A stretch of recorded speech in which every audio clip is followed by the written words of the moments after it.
जो विधायक पास किया है कल, उसके रिगार्डिंग है।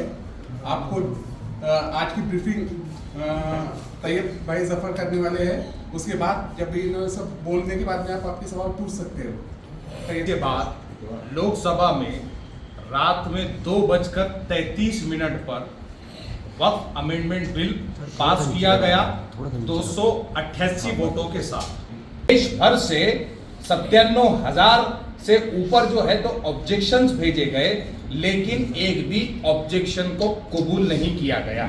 अपोजिशन ने 44 अमेंडमेंट दिए थे, उन 44 अमेंडमेंटों को भी कबूल नहीं किया गया और एनडीए सरकार के 24 अमेंडमेंट में से 17 कबूल कर लिए गए।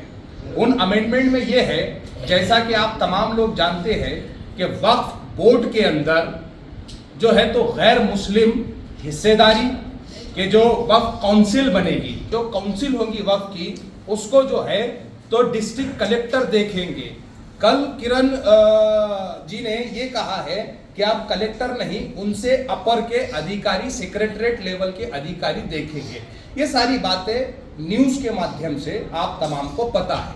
यहाँ पर मुद्दा ये है कि वक्फ मुसलमानों की जायदादें हैं और वक्फ बिल के नाम पर आप मुसलमानों पर जमीन को तंग कर रहे हैं।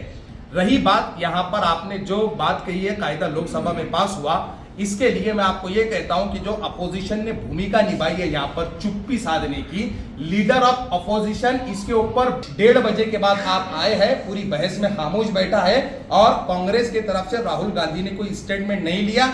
इसलिए जितना जिम्मेदार इसके ऊपर जो है तो बीजेपी और एनडीए है, उतना ही जिम्मेदार इसके ऊपर कांग्रेस भी है।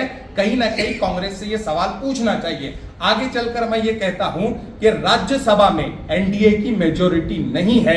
अगर अपोजिशन पार्टियों की नीयत साफ है मुसलमानों के सिलसिले में, तो वो राज्यसभा में इस बिल को रोकने का काम कर सकते हैं। पक्ष का सबसे पहला काम यह है कि ये बिल राज्यसभा में जाने वाला है, इसीलिए राज्यसभा में जो अपोजिशन पार्टीज के लोग हैं हम उनसे बात करेंगे, साथ ही साथ हम मुसलमानों में अवेयरनेस पैदा करने के लिए काम करेंगे ताकि मुसलमानों को समझ आए बिल की दिक्कत क्या है और इसके खिलाफ क्यों खड़े रहना जरूरी है।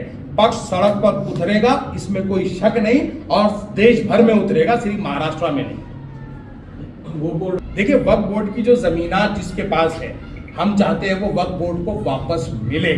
और ये बिल ये चाहता है कि जिनका एक्रोचमेंट उसके ऊपर है, जिसका आपने नाम लिया, उनका भी एक्रोचमेंट है, तो ये बिल वो संपत्ति उनके हवाले करने का काम करेगा। अगर आप देखते हैं जितना विरोध होना चाहिए था उतना इसलिए नहीं हो रहा है क्योंकि इस बिल से दो लोगों को फायदा है। एक जिसकी एक्रोचमेंट है वक्फ की जमीनों के ऊपर, और दूसरा सरकार उसके ऊपर अपना पूरा हक जताने के लिए तैयार है।